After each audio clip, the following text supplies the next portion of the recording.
Please listen carefully. Oi, eu sou Guilherme Lugulo e esse é o podcast Eu, Ator. E aí depois a gente segue esse caminho aí, e aí a gente vai nessa troca. Oi, o episódio já vai começar, mas antes eu queria te dar um recado. Você agora pode ser um apoiador desse podcast. Que tal juntar forças com a arte e colaborar? O link está na descrição e tem PicPay, Pix, transferência bancária, o que você preferir. Seja um apoiador dessa ideia. Agora vamos ao episódio de hoje. E aí, gente, vamos começar? Devem estar doidos aí para fazer as perguntas. Lulu, primeiro, assim, te agradecer mais uma vez por você estar aqui com a gente. Prazer enorme. E fala uma coisa que, assim, não tem a ver com a pergunta, primeiro. É que você começou falando isso, né, sobre o estudo, sobre o ofício. E uma coisa que me chama muita atenção no espetáculo do Nelson, gente, que ainda não foi assistir, eu acho que tem uma coisa muito bonita no trabalho de vocês, que é claro, né, a gente procura uma técnica, a gente estuda, né, para buscar a técnica, e a gente vê a técnica em você e na Júlia o tempo todo, mas a emoção passa, sabe? A técnica, acho que já está tão ali dentro de vocês, né? Muito ensaio, muito trabalho. E por exemplo, eu já assisti, acho que eu assisti pela terceira vez, porque eu também tinha visto da outra vez. E aí tem aquele momento que você se joga no chão e fica com a cabeça. Sim. E eu tenho certeza, todas as vezes que eu assisti, eu falei, gente, ele vai bater com a cabeça. Ele vai bater com a cabeça. Porque... mas é porque é isso, né? A emoção tá ali, mas obviamente tem muita técnica, tem muito ensaio. E eu acho muito bacana, assim, para eles que são alunos perceberem isso, né? Porque a gente fica o tempo inteiro técnica, técnica, técnica, mas quando também você não tem a emoção, né? Aquilo se esvazia, né, para quem está assistindo, porque aí também vira robô, né? E assim, e a minha pergunta é o seguinte: a gente está passando por esse momento, né? Enfim, louco, talvez inimaginável para nossa geração. E eu queria saber de você, pensando, né? Você disse, eu sou um ator de teatro musical, né? Eu me sustento com teatro musical.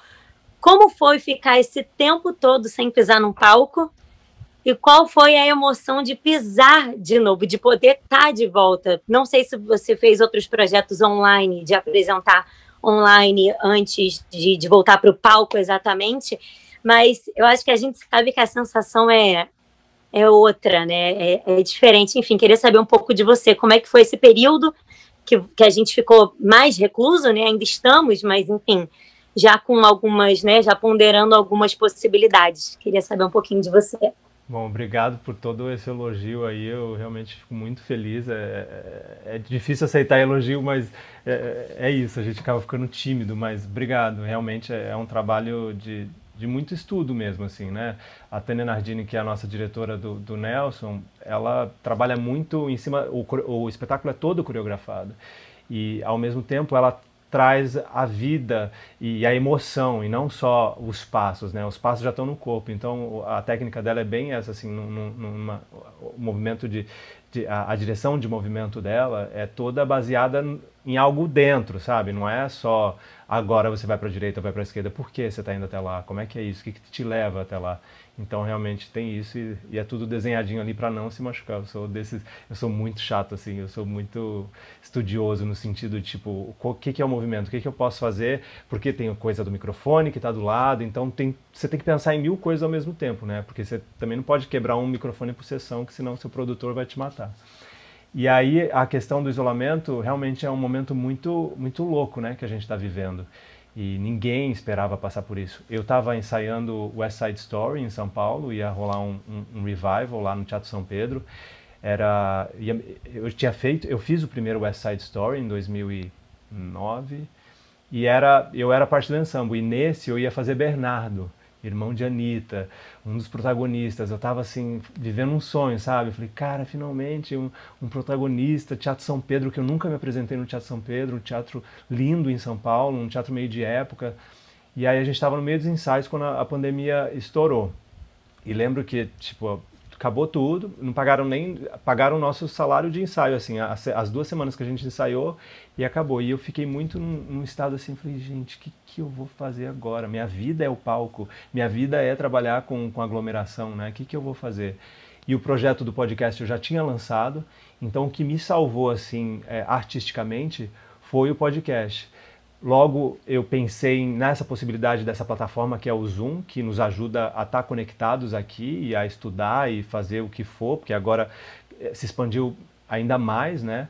Então, eu aproveitei dessa plataforma o máximo e continuei fazendo as minhas entrevistas, estudava um pouco do que eu podia ali e tive a experiência online de uma peça no final do ano passado que chama Inconfessáveis. É um espetáculo com 31 atores em cena, e cada um num canto do Brasil, e é completamente diferente, né? Você ter o público numa tela. Eu sou, além de ser o ator, eu sou o que opera, então sou eu que libera as pessoas para entrar, sou eu que coloco trilha, sou eu que corto câmera.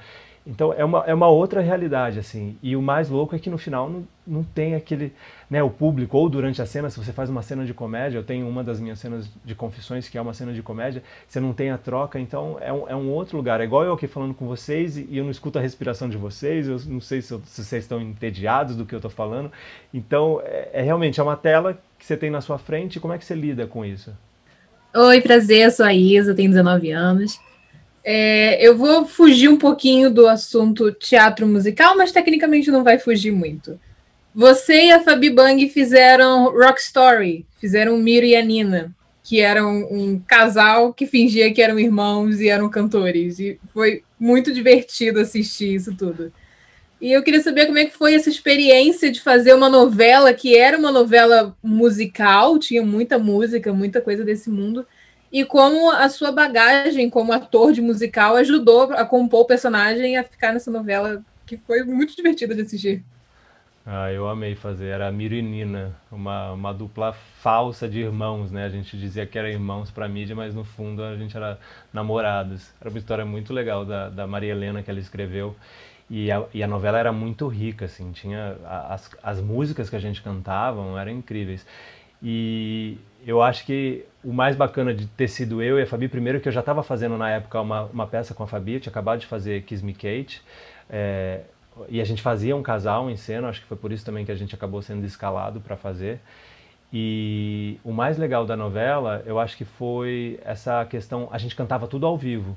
Então a gente tinha os ensaios com a Cláudia Eliseu, que fazia a nossa preparação vocal, e aí a gente ensaiava durante a semana, fazia assim 2, 3 encontros de ensaio, e aí chegava no palco, tinha a banda, nunca tinha ensaiado com aquela banda, aí você pegava e passava, porque a gente tinha as bases que a gente ensaiava, e chegava no estúdio, era gravando e ia. E isso foi muito desafiador, porque eu nunca tinha cantado com banda ao vivo. Porque em musical é diferente, eu não sei, é diferente de ser um cantor pop para um musical. É um lugar, eu não sei. E com o Miro e Nina, a gente era uma dupla pop, onde a gente tinha ali os 5 músicos tocando com a gente e a gente cantando para uma multidão como se a gente fosse Sandy Júnior. Então era muito engraçado. Eu lembro que a nossa primeira cena que a gente fez na novela, a gente gravou no Ateli Hall, lá na Barra, e era um palco que eles tinham montado, eles pegaram a estrutura do Multishow e fizeram um palco. Só que era um palco gigantesco, aí contrataram 300 figurantes e a gente entrava tipo mega popstar assim, e eu falava pra Fabi, Fabi, que é isso que a gente tá vivendo? Que louco! Eles nem sabem quem a gente é. E a gente ali cantando, e eles tinham que gritar, lindos, lindos. E eu e a Fabi, a gente se divertia muito. A Fabi é uma grande amiga, parceira de cena, e isso também só facilitou assim, a nossa química em cena. E eu acho que o desafio maior pra gente, e mesmo pra Fabi, eu já tinha feito uma novela antes, Fabi não tinha feito novela. Então era uma troca bem genuína, assim, tinha várias coisas que ela falava, Gui, vamos... a coisa do texto, do passar, porque é tudo muito rápido. TV, diferente do teatro, quem é de teatro, a gente ensaia 3 meses para fazer uma peça, 2 meses, 1 mês. Na TV você vai, você ensaia em casa você mesmo, você tem uma ideia do que é aquele personagem e vai, e aí chega lá, você tem todas as marcas novas. sabe? Então, ó, daqui vem para cá ou daqui vem para cá.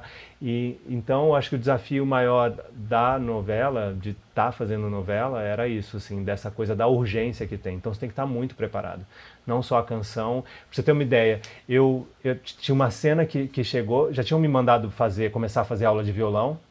Eu tinha começado há uma semana. Naquela própria semana chegou um capítulo onde Miro toca violão. Eu tinha acabado de começar a fazer aula. Eu falei, como é que eu vou tocar violão, sendo que eu nem sei? Eu lembro que eu fiquei desesperado, claro que eu dublei, mas eu tinha que colocar os dedos no lugar certo, e aí rolou. Mas eu acho que o fato de já ter trabalhado tanto com teatro me deu essa base e essa calma para falar, ok, eu sei o que eu estou fazendo, eu estava fazendo algo que eu já estava acostumado a fazer, mas eu acho que o que mais me apavorou foi essa urgência mesmo, dessa coisa de ter que estar pronto, vamos lá, é um show que você está para 300 pessoas que nem sabem quem você é, cantando uma música com in-ear, coisas que eu nunca tinha usado, sabe? Então, mas foi muito prazeroso e Fabi realmente é daquelas que você quer ter sempre por perto, porque é um profissional exemplar, assim. Oi. Oi, Paulo, tudo bem? Tudo ótimo, um pouco nervoso, mas eu vou falar. Ah, tá nervoso? Não. E a minha pergunta é a pergunta que eu sempre faço, mas é uma pergunta boa. Como é que é a sua preparação para os seus personagens? Olha, depende do personagem, assim. Eu sou, como eu disse, eu sou muito estudioso, eu sou muito Caxias, assim. E aí o que eu normalmente faço, dependendo do personagem, por exemplo, pro Bernardo, que é o mais recente, assim, que eu fiz de pesquisa, e aí o que eu faço? Eu começo a escutar tudo que tem, assim, de material daquele personagem, de pessoas, de artistas diferentes que fizeram aquele personagem, porque eu acho interessante você ter uma base do que outras pessoas fizeram. Se tiver, hoje em dia, essa coisa do YouTube é maravilhoso, porque é a melhor fonte de pesquisa, assim, de audiovisual que você pode ter, assim, de tudo, assim, desde antigo até mais novo. Então eu tenho essa pesquisa, assim, de entender aquele personagem, entender a maneira como ele já foi interpretada também, porque eu acho que tudo se copia, né? Nada se cria. E não é que você vai fazer exatamente o que aquele artista fez, mas você vai se inspirar naquele caminho. Então pega um pouquinho do caminho desse, um pouquinho do caminho daquele, e começo a, depois disso, encontrar a minha verdade. E aí é isso, é o estudo, é chegar, é ir para o ensaio, ficar atento no ensaio. Eu sou um cara que no ensaio eu não rendo muito, assim, ensaio musical, por exemplo. Essa coisa de estar ali com o pianista, ele vai passar, eu vou ficar muito inseguro para cantar, mas eu vou para casa, eu vou ralar mais naquilo que eu aprendi no ensaio e vou voltar no outro dia fazendo todas as notas que foram dadas. Mas é isso, é um trabalho constante de pesquisa, assim, de entender. Aí a coisa do texto, do corpo, de como é que aquele personagem anda, como é que é a fisicalidade. Eu sou muito ligado ao físico, então todos os meus personagens eles partem do físico primeiro, como é que ele anda, como é que ele senta, a voz, como é que essa voz sai. Então eu penso muito nessa fisicalidade desse personagem. Oi, Logolo, boa noite. Primeiro eu queria parabenizar pelo Nelson, não podia deixar de falar, se eu não falasse eu ia me sentir mal. Mas a minha pergunta eu queria saber como é que foi o processo de evolução vocal da sua parte, se você teve alguma dificuldade no aprendizado do canto, enfim, é isso. Bom, ótima pergunta. O canto, como eu falei, foi uma das últimas coisas que chegou na minha vida, né? Então sempre tive muita dificuldade e não, além da dificuldade, eu acho que tem uma coisa da gente acreditar. Essa coisa da autoestima, né? De falar, minha voz, não estou conseguindo aquelas notas. Eu sempre fui muito encanado, assim, porque nunca foi uma coisa natural. O canto para mim nunca foi natural. Assim como a dança também, eu tive que insistir muito, nunca tive a flexibilidade e tudo mais. O canto foi algo que eu tive que estudar muito para conseguir lapidar e chegar sabe, ao mínimo, assim. E eu sou barítono. Sou um baritenor, mas as minhas notas agudas, eu morro de medo delas, então eu logo tenho dificuldade de alcançá-las, então acabo me sabotando. Eu acho que esse é o grande perigo da gente enquanto artista, a sabotagem, a autossabotagem. o tempo inteiro a gente tem uma gralha que fica aqui falando, não tá bom, essa nota, essa voz. E se você dá atenção ao ouvidos a essa gralha, você acaba não evoluindo e não conseguindo desenvolver o seu melhor, porque você está aqui, ó, com essa gralha aqui o tempo inteiro falando que você não está bem. E aí quando eu consegui colocar uma sacola na cabeça dessa gralha e falar para ela, chega, não, eu vou achar a minha voz. E foi aí que eu comecei a encontrar uma verdade na minha voz, porque também tem a coisa da verdade. Não adianta você ter uma linda voz e não chegar, né? A voz... É interpretação também, interpretação de texto. É interessante isso, trabalhar a música não só como uma música, mas como contar a história. No teatro musical você tem que contar a história. Eu sempre já tive a boa sorte de fazer alguns personagens e as pessoas falavam, nossa, você canta de uma maneira diferente.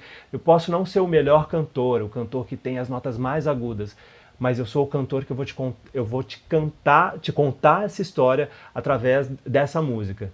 E eu acho que isso faz total diferença, assim. Então, mesmo que aquela nota talvez não saia tão afinada quanto você gostaria, mas se você tem a verdade ali, ninguém vai se preocupar. O público não vai falar, nossa, mas ele desafinou na nota tão esperada.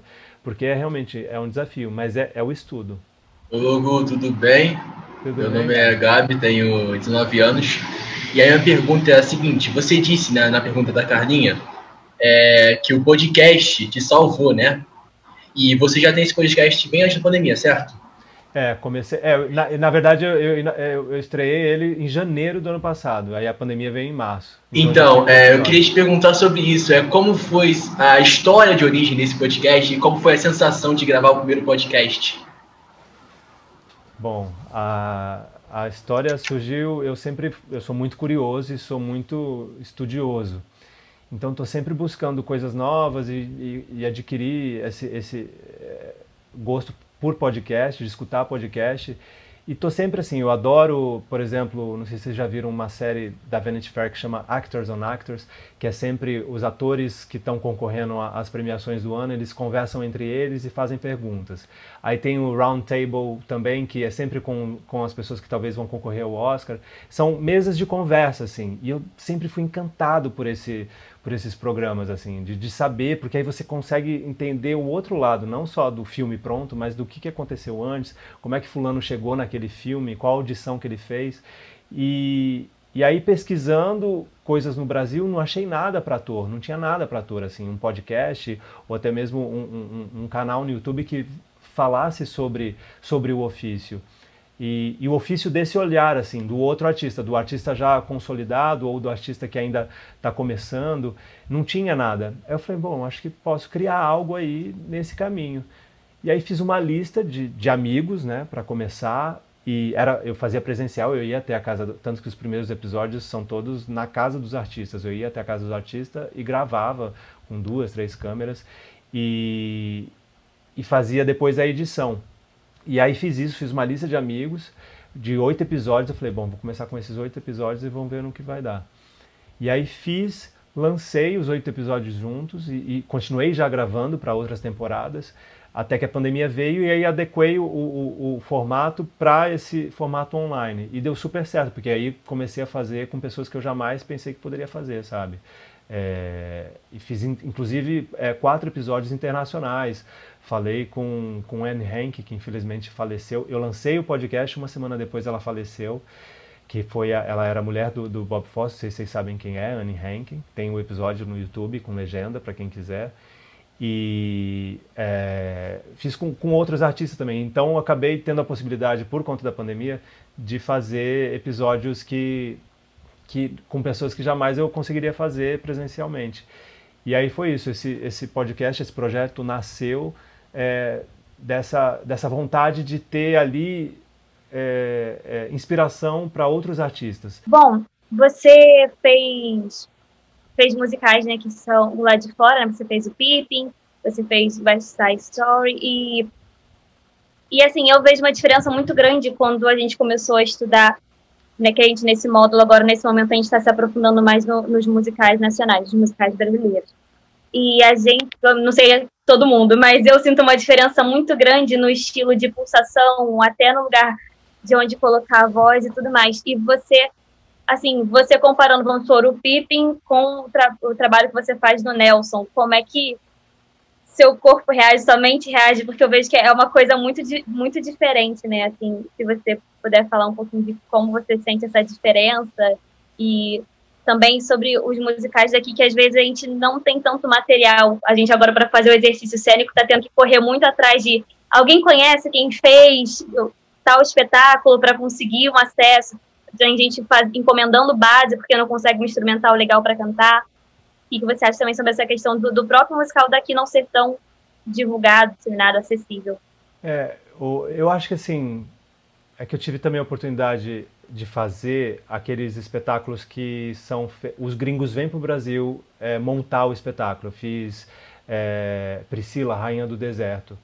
E a equipe era toda australiana e vieram, montaram o espetáculo. É uma outra dinâmica de trabalho, assim, é um outro lugar de trabalho. Mas na questão de material, eu acho que a única diferença, eu acho que é a estrutura mesmo, né? O nacional ainda acaba tendo um pouco... Eu fiz Elisa Musical, que também foi um dos primeiros musicais biográficos, assim, da aventura, entretenimento, e eu vejo essa diferença, eu acho que é mais na estrutura mesmo do contar a história. Que os gringos eles têm uma outra maneira de contar a história, e o brasileiro é diferente, não tem como ser igual também, né? E eu acho que isso é bacana também, o que a gente está construindo aqui com essa coisa dos musicais nacionais. Mas diferença, assim, não vejo. Acho que é essa coisa da partitura, talvez, né? Que é diferente, mas não tem como você pensar... Isso já muda quando você canta em português, né? Agora, essa coisa do inglês para o português, acho que a diferença é nesse lugar, assim, só de estrutura mesmo, de como funciona a máquina. E a coisa do nacional, eu acho que é mais prazeroso, porque, por exemplo, no Elis, ninguém sabia o que ia ser. Eu lembro quando eu passei na audição, assinei meu contrato, não sabia o que ia ser, não sabia se ia ser sucesso, se não ia ser sucesso, como é que ia fazer. E foi todo mundo descobrindo ali, sabe, o caminho e uma fórmula de fazer aquele espetáculo. A gente tem muito ali, todo o elenco, a gente construiu muita coisa, junto com o Alonso Barros, o Denis Carvalho. A gente teve esse envolvimento profundo mesmo, assim, de propor muita coisa. Então, muita coisa que tinha no espetáculo era nossa, a gente que propôs. Então, acho que é isso. Eu acho que eu respondi essa pergunta, não? Você perguntou mais alguma coisa, a última, da diferença do cantar e... Não, respondeu sim. É só porque eu tinha falado a questão da acessibilidade também, que a gente tem a material e coisas do tipo. Isso também. Isso eu acho uma coisa... Você sabe que é uma coisa que até pensei, tanto que o Nelson, a gente tem um livro do Nelson, pensando exatamente nessa coisa pedagógica. Então, se daqui, sei lá, quantos anos, falar, uma escola que tem um livro que você pode ter acesso, no livro tem as músicas, sabe, todo o texto está ali, porque eu acho que é interessante isso, mas realmente falta, eu acho que ainda... Se pensar, por exemplo, se quiser remontar ele, é o que você falou, você vai ter que achar alguém que fez a peça para conseguir montar esse espetáculo, uma versão acadêmica.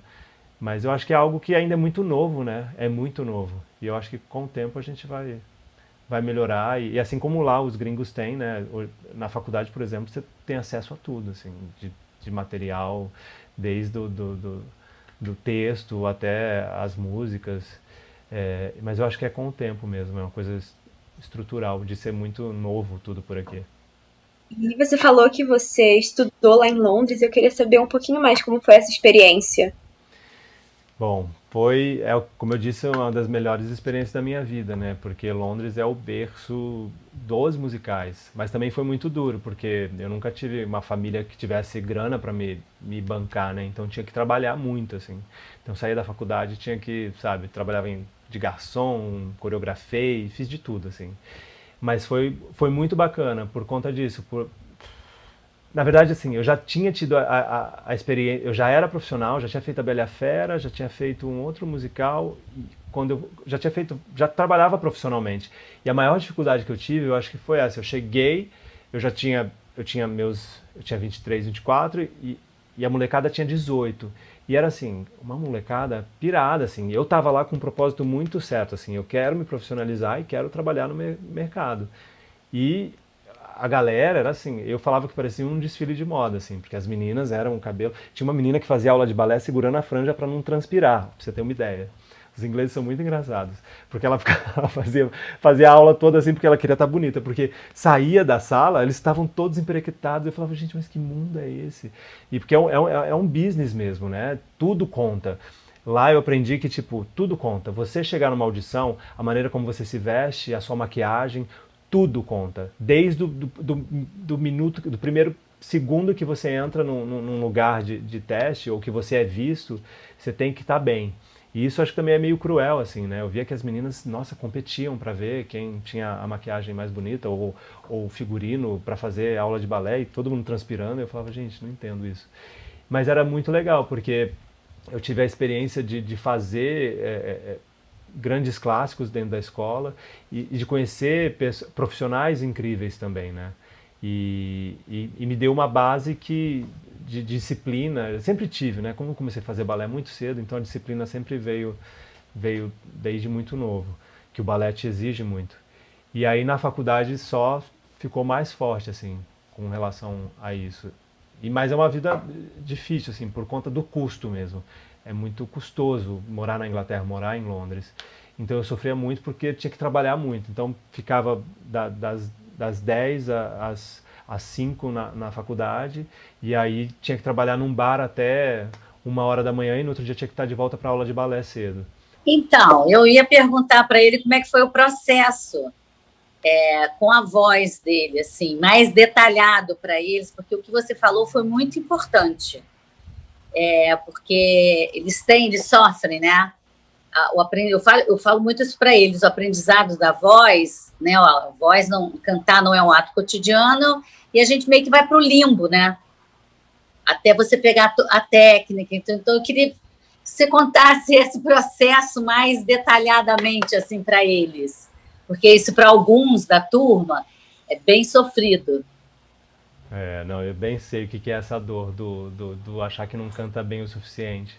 Que é um músculo, né? Primeiro de tudo é um músculo, e esse músculo, quando você exercita, é igual ao alongamento. Você não encosta a mão no chão, mas se você tentar todo dia, daqui a pouco você está encostando a mão no chão. O que a gente não pode é ter preguiça. E eu sinto que a gente, enquanto artista, às vezes é bem preguiçoso. Bem preguiçoso. Depois eu estudo muito, é verdade. Depois eu estudo essa canção. Depois eu estudo essa nota que não está saindo. E não, é para ontem, assim. Se realmente é isso que você quer, você decidiu que é isso que você quer para sua vida, é uma profissão. Porque é uma profissão, não é, sabe? Talvez você possa fazer só como hobby, que legal. Mas mesmo sendo hobby, eu acho que é legal você ter esse caminho de melhorar cada vez mais. E para mim eu acho que foi isso, assim, uma coisa que também eu aprendi com esses anos todos é de encontrar o professor certo. Porque você vai ter professores e professores. Não adianta você ficar só com o professor achando que esse é o caminho, e se você não está alcançando ali os seus objetivos, testa outro. Eu prefiro fazer aula com um homem por conta eu preciso escutar o outro para ter referência. Então, tendo professores homens, para mim me facilitou esse lugar de achar a minha voz. Não que eu tive professoras maravilhosas, Amélia Gomes em São Paulo, mas essa coisa de ter referência masculina cantando sempre me ajudou, assim. E essa coisa de achar o professor certo. Tem professores que você vai fazer aula e você vai falar, legal, mas tem o professor que te fala de uma maneira que você fala, é isso, é aqui que está o lugar dessa voz, dessa voz que encaixa gostoso. E é isso, é de testar professores e ver qual que funciona para você. É um investimento caro, mas é válido. Outra coisa que eu fiz também que me ajudou foi fazer um trabalho com fono. Porque a fono, ela soma no trabalho do professor de canto. Então isso é muito interessante também, de ter uma fono auxiliando. Eu falo que eu fiz um trabalho com uma fono que eu encontrei os agudos que eu não encontrava durante anos de aula de canto com a fono. Porque a fono ela falava, não, mas vamos pensar nessa... Porque é diferente, né? Não é só você ficar ali naquela nota. Pergunta queria saber qual foi a maior dificuldade que você já teve na sua carreira, tipo... Dificuldade... Que você enfrentou e que você ficou tipo, nossa...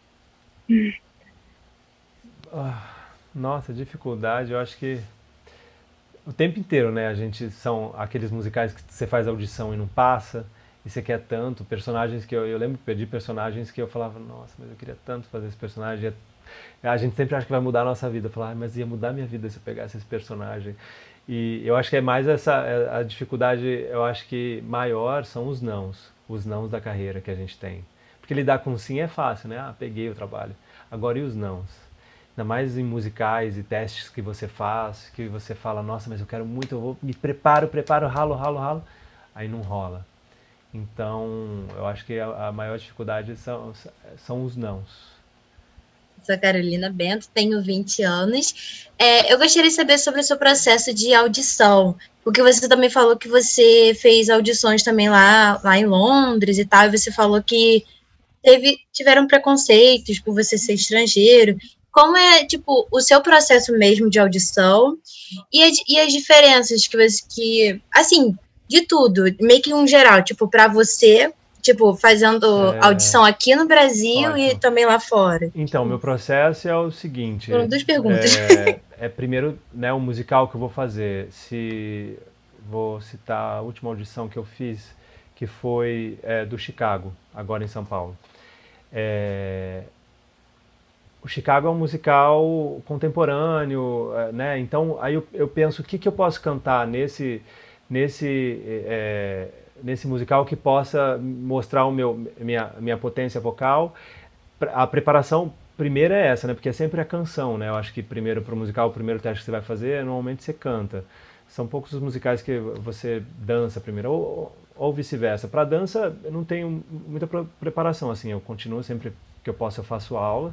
Agora, eu acho que é importante isso, você ter as suas canções de audição. Então, eu tenho uma pasta com vários estilos de canções, balada, up-tempo, mais lenta, para realmente entender o que vai se encaixar melhor para aquela audição. Então, pensar no seu repertório de audição é importante, sabe?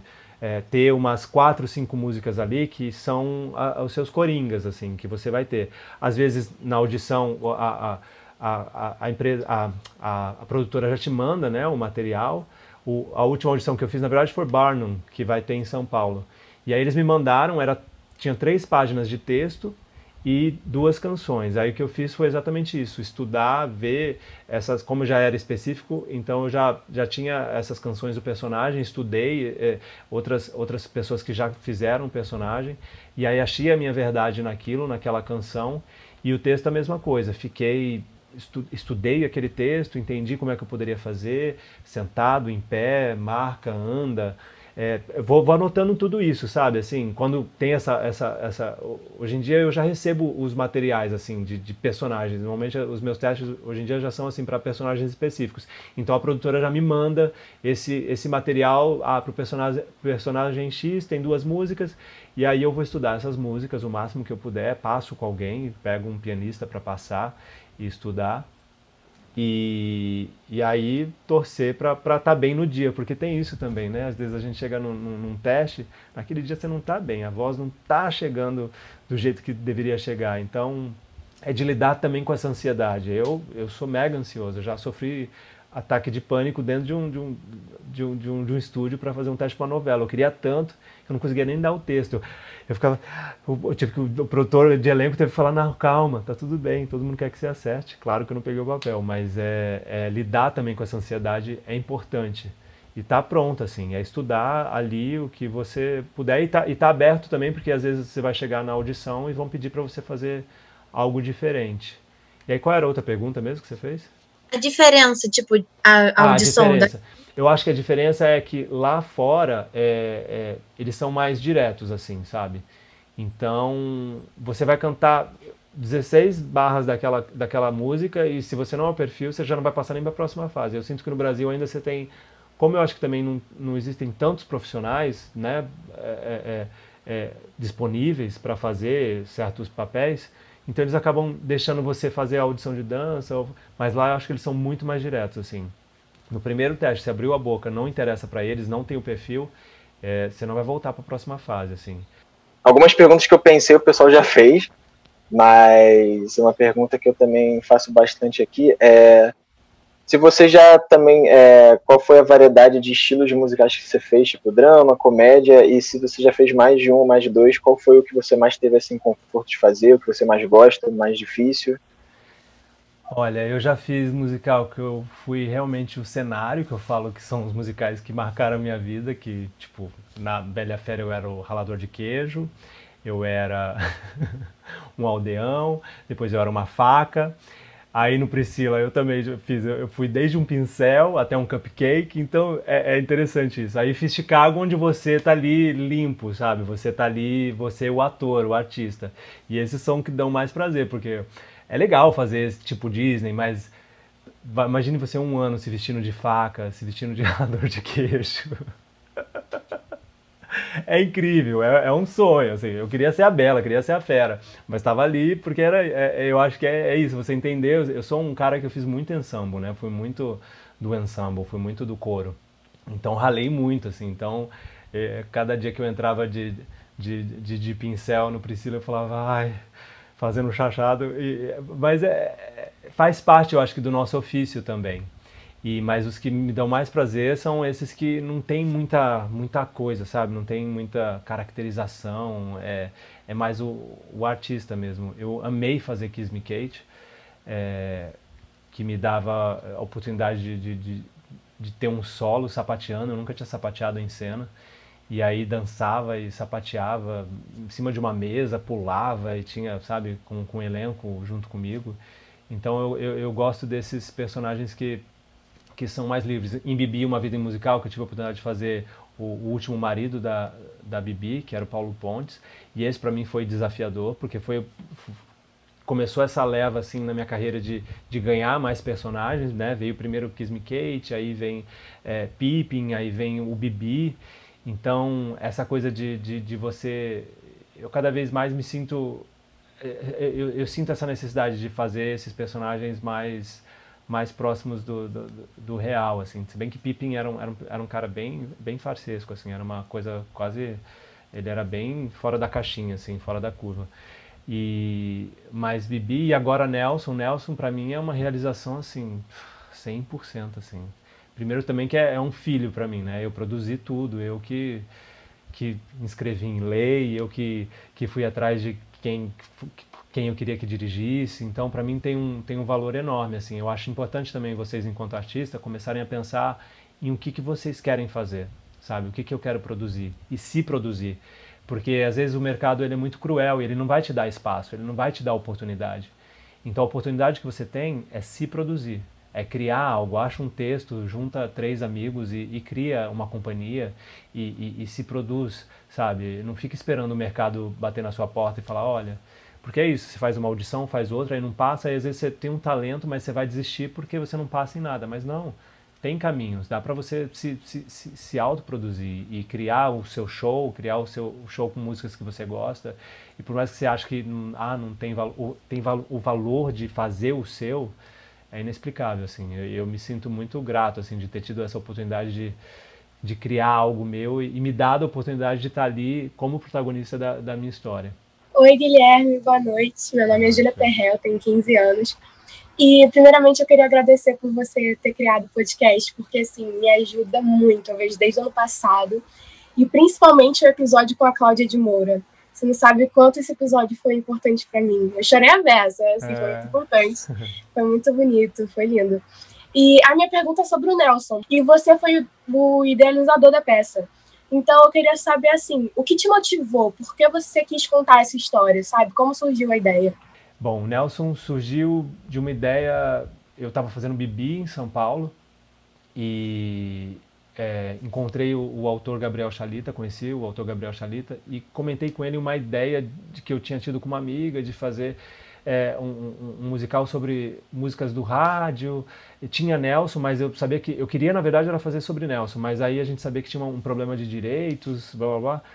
Enfim, aí engavetei aquela ideia e quando apresentei para o Chalita, eu falei, olha, eu tenho essa ideia assim, assim, assado, vamos fazer algo?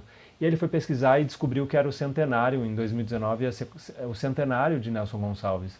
Aí falou, não, vamos fazer uma homenagem ao centenário. Era o gancho perfeito, assim, para tudo, né? Para mídia.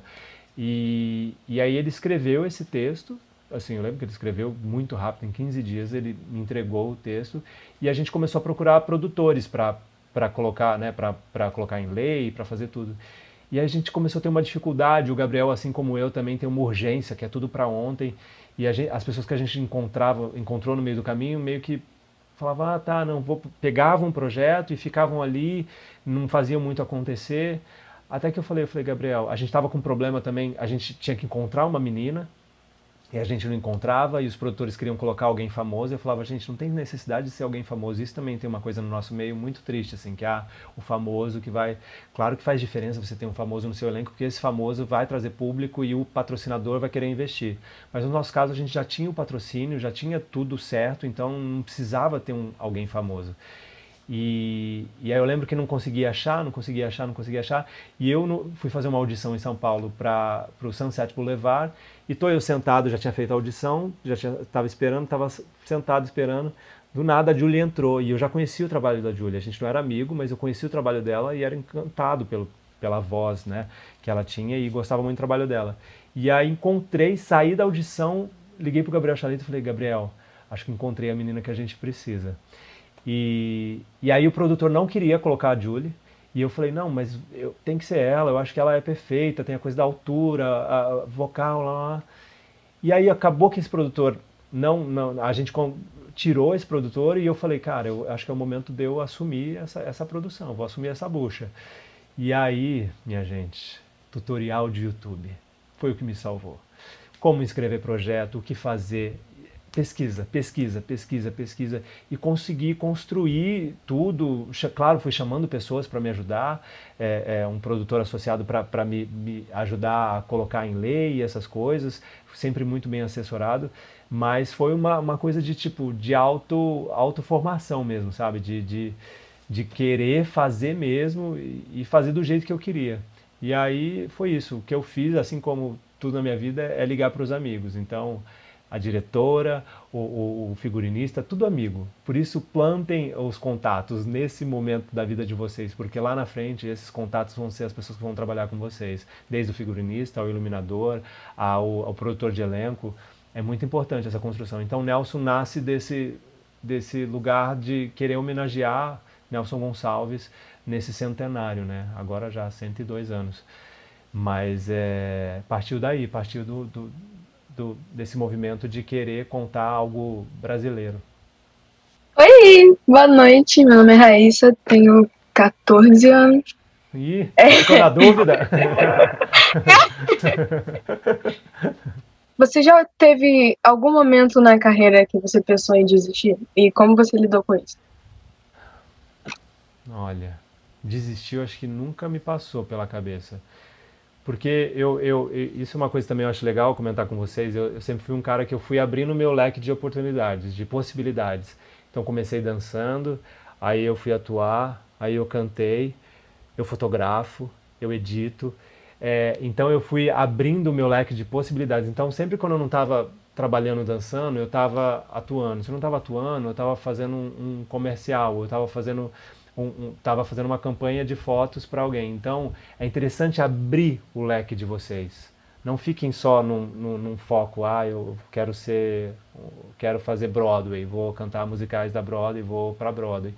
Não, veja as outras possibilidades. Não é nem plano B, mas é você, enquanto artista, abrir esse leque de oportunidades. Sabe, se produzir ou fazer uma assistência de produção ou dirigir, entender que o mercado tem milhares de caminhos, tem milhares de oportunidades.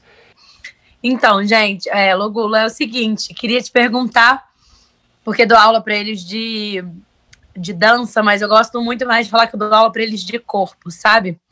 A gente trabalha muito isso sobre o que você falou da intenção do movimento, por que a gente está andando até lá, né? E muitas vezes o diretor chega e te marca, vai até lá, faz isso, faz aquilo. Eu queria que você contasse um pouco para eles como você justifica esses seus movimentos, como você chega nesses lugares, se é sozinho, se você traz de algum lugar, e como é trabalhar com esses coreógrafos, que eu sei que você já trabalhou com o Alonso, com a Tânia, com 1 milhão, que são maravilhosos. Também já trabalhei com o Alonso, amor.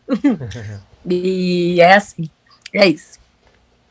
Não, eu acho que eu acho que eu também tenho essa facilidade que eu sempre fui curioso e sempre explorei todos os tipos de técnicas, assim, sabe? Sapateado, contemporâneo, jazz, e é exatamente isso, é como é que esse corpo não é um corpo só dançado. Eu tive muita dificuldade no começo, porque como eu fiz muitos anos de balé, então era sempre essa postura do bailarino, tinha a coisa da perna, e aí foi custoso, assim, para chegar nessa naturalidade de ser, não ser o bailarino em cena, e ser o cara ali terra, chão, pé.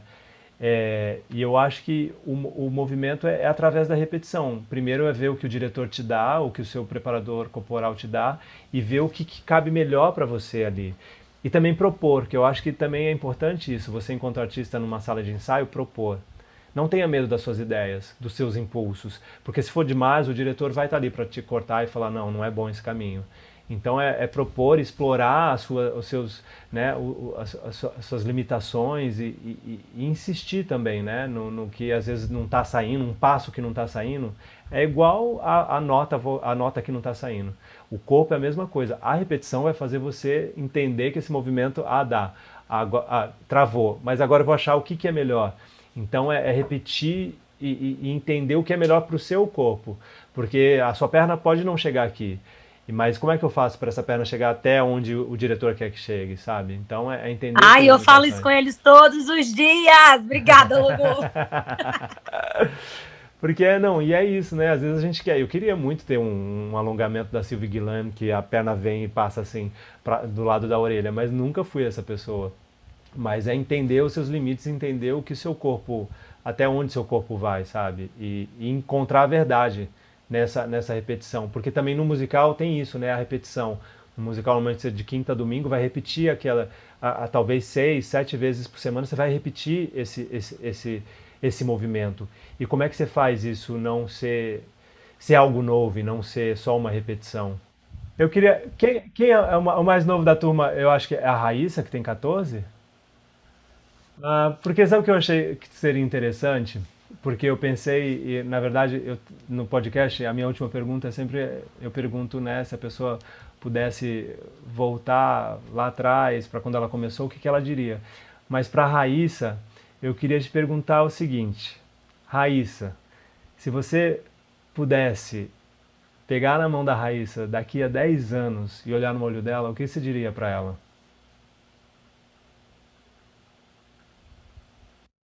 Meu Deus, que pergunta difícil! Não, eu não sei. Eu só realmente quero que ela não desista. É interessante esse olhar, porque... Eu diria pra ela, pelo amor de Deus, só não desiste do seu sonho por qualquer coisa. Porque eu acho que é interessante isso, nessa coisa da internet. Daqui a 10 anos eu vou te mandar uma mensagem e falar: Raíssa, lembra desse vídeo? Como é que estamos? Chegamos aí, não desistimos?